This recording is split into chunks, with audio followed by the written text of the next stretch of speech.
જનતા આ વિડીયો ખાસ જુઓ। એશિયન પેન્ટ ચોકડીથી રાજપીપળા ચોકડી સુધીનો રસ્તો આજે કેવો સુંદર લાગે છે। કેમ આજે આપણા મુખ્યમંત્રી ભૂપેન્દ્રભાઈ જીઆઈડીસીમાં આવે છે એટલે રોડ પરના ટ્રકનું પાર્કિંગ પણ ગાયબ થઈ ગયું। અરે રેલના પાટા પર પણ ડામર લાગી ગયો। ભૂપેન્દ્રભાઈ રોડની બાજુમાં છાણના ઢગલા ભળી ન જાય એટલે વ્હાઇટ કપડાં બાંધી દીધા।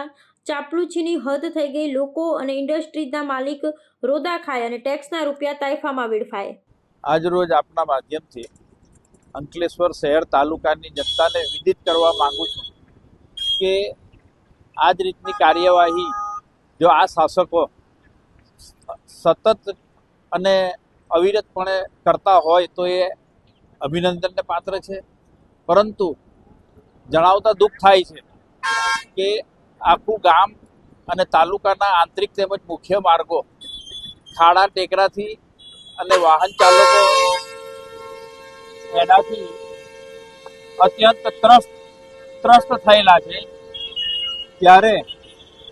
જ્યારે મુખ્યમંત્રી શ્રી ગુજરાતના અંકલેશ્વરની મુલાકાતે 4 તારીખે આવનાર હોય આ બધી લીપાપોતી કરવાની ચાલુ કરી છે એ ખેદજનક બાબત છે। એમણે જો જનતાની ખરેખર જ લાગણી હોય અને જનતાના લોકો માટે ખરેખર હિત વિચારતા હોય તો આ રીતના કાર્ય એ લોકોએ અવિરતપણે કોઈ પણ જાતના ભ્રષ્ટાચાર આચર્ય વગર કરવા જોઈએ એવું મારા મતે માનું છું।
Thank you.